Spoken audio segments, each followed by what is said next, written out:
So today we hear about Jeremiah's tough job. Jeremiah is a prophet who's supposed to go during the reign of this pretty villainous king of Judah. His son was actually a very saintly king, but then his father was a saintly king, Josiah. But then Jehoiakim is this guy. And he's like, you know what? I want to go back to being a bad boy. And he starts having these altars to really scary gods and things like that. And Jeremiah is supposed to go to the temple, the holiest place that was not being used in the right sort of way during this time. And he's supposed to tell them all that this is all going to fall down. He doesn't want to share that because he knows that people are going to say exactly what they said here. He must be put to death. Why are you prophesying in this way? And so Jeremiah gets into a lot of suffering, a lot of struggle, because he preaches that truth. He follows what God was calling him to do. We see Jesus here in the gospel also maybe having something similar, where he is sharing about who he is, and his own village where he grew up didn't accept him. Mary accepted him, of course, as his mother, but some of his relatives, these guys, James, Joseph, Simon, Judas, his brothers, sisters, they're kind of like neighbors, cousins. That's kind of the wording that's there. So the people that he hung out with, the people that he went to school with, the people that he'd go to family reunions with, they're looking at him saying, we already know this guy, we figured him out. He's not the Messiah. And they take offense, saying, how come he's doing all these miracles?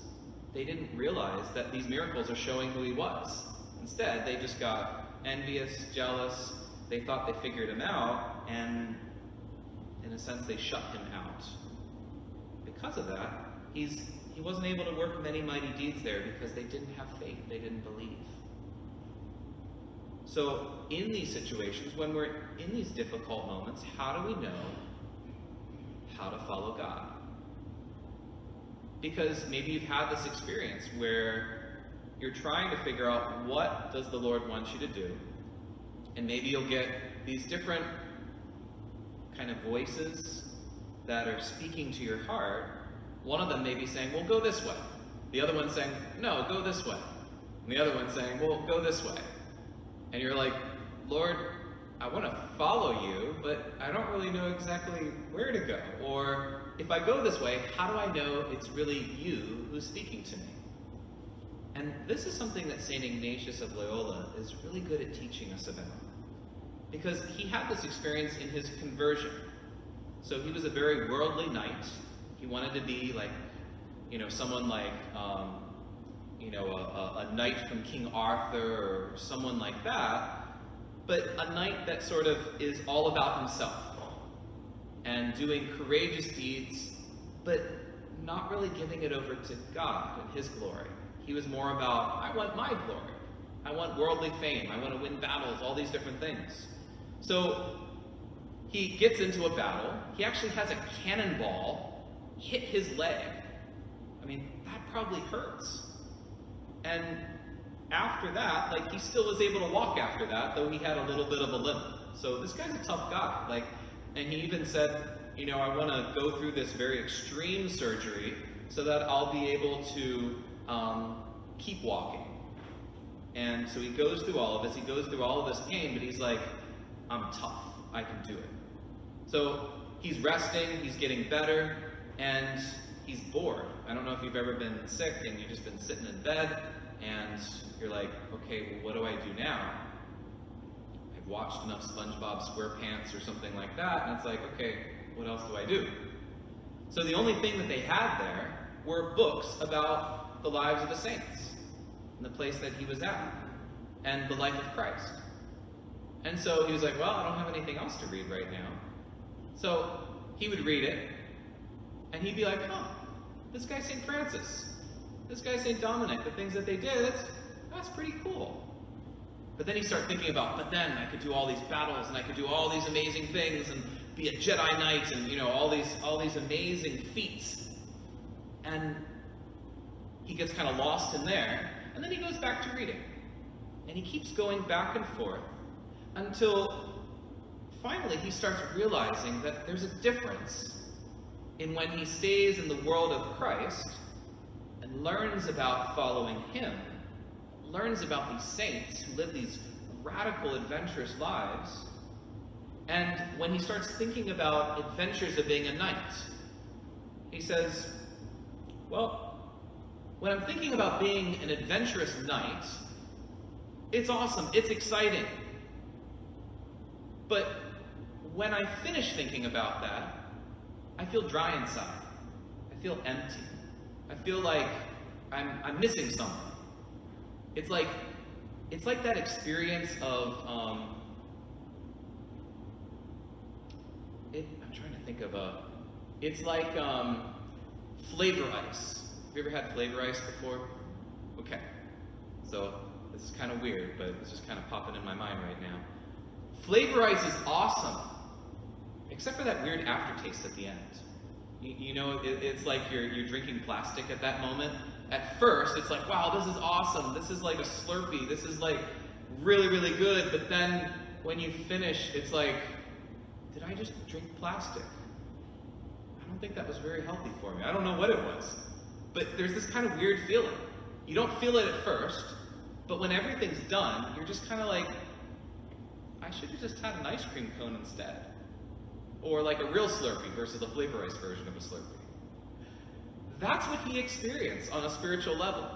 He was like, this is awesome, but then it just seemed fake at the end. Whereas when he would think about Christ, and he would start thinking about following him, it was a different kind of joy. It's like that joy. Okay, here's another food analogy, especially for us adults. Coffee. If anyone here is a coffee drinker, I love coffee. But there's good coffee and there's bad coffee. And again, there's like bad coffee that you just use for function. But there's good coffee that when you drink it, you remember it several hours later. Have you ever had that experience where you're just like, that was an amazing cup of coffee with the perfect amount of cream and sugar in it. And I remember it the next day. And then it's sad when you don't have that same cup of coffee again. You're like searching for that again. But that experience is what St. Ignatius experienced when he was thinking about Christ. It was this longer, lingering joy and sweetness that didn't go away. And it was something where he felt much more fulfilled. Versus the other thing was like a flash, but then he felt like he was missing something more in life. And when he started to realize, he didn't realize it at first. He kind of just went back and forth until one day he was given this insight. And it helped him understand how to seek God. Because he started to realize that both of these things are good. You know, it's good being a courageous knight, and, you know, it's not a bad thing. You're not being like a villain. You're being a knight, doing noble deeds. But when you're following Christ, there's something deeper. And he started to realize that both of these might be good, but there's one of them that has a greater good to it. And that's where he comes up with this idea, for the greater glory of God. And he started to say, I want to do not just what's good in life, but I want to do what is the greater good in life. And so he teaches us how to look within the experience that's happening within our heart, because God speaks to us there. We need to make sure that it's connected to our faith. So sometimes, you know, if we feel like, hey, it would be great to become an evil villain from Batman or something like that, well, that's probably not connected to truth. And so you shouldn't follow that route. But if you are seeking God, if you're wanting to follow him, if you're wanting to live a virtuous life, if you're wanting to follow what he speaks to us in the scriptures, then that becomes our grounding point. And then we start in these moments where we have different choices. Do we go this road or this road? It's like that book, Oh, the Places You'll Go, Dr. Seuss. You can go this way, you can go this way. That's where we need to stop in prayer and to really experience those things, saying, when I think about going in this direction, when I think about this particular way of living, is it something exciting, but something that just kind of like ends there? Is it like the flavor ice that might be really, really excited and it's just like, wow, this is awesome, but then it doesn't go any further than that. It doesn't get to that deep part of why I exist. What's my purpose in life? Where am I going? Why am I here? Where am I headed? And if you feel like that just seems like it's artificial there, then that's maybe something to take to prayer, to say, maybe the Lord is calling you to go deeper. Because ultimately, it is Christ and his mystery, and the more that we become closely united to him, that he shows us who we are. He shows us our own mystery. He shows us what his deepest dream for us is. And that's why this time of communion is such a beautiful moment. Because Carter and Diego, you guys are getting ready to allow Jesus to come into your life in a very unique way, a very powerful way. And as you receive him, the Lord wants to take you on a journey greater than any other adventure. And all the other adventures, they might be good, but they're just kind of reminders of the great adventure, which is following Jesus. There's nothing greater than that. And so your heart was made to follow Jesus. Your heart has everything in it is built to say yes to Jesus. And when we don't say yes to Jesus, when we say, you know what, I want to go maybe this other route instead of following the Lord, then it's like that flavor ice that just tastes like we're missing something at the end. But when we say yes to Jesus, and when you say amen in communion, you're saying, Jesus, yes, I want to go on this adventure. I want to follow you. I want to be your soldier. I want to be your Jedi Knight.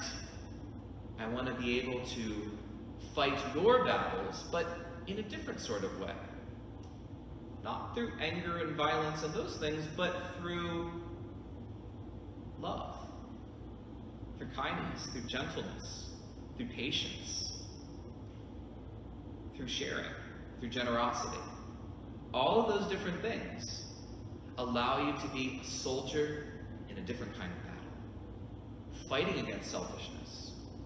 Fighting against, I don't want to share. Fighting against, I want to do it my way. The more that we allow Jesus through communion to come into our heart, to shape our heart, then we start leading others, because they look at us and say, wow, Diego and Carter, look how generous they are. Look how they're sharing. Look how when someone said something that was very unkind, they didn't go back and say something unkind back to them, but they said, I forgive you. And in doing that, other people look and say, wow, there's strength. There's a peace that person has. And I want to follow that too. And so you actually help people by being a soldier for Christ, by listening to the Lord, by learning how to go on this adventure. You're able to help other people go on the adventure too.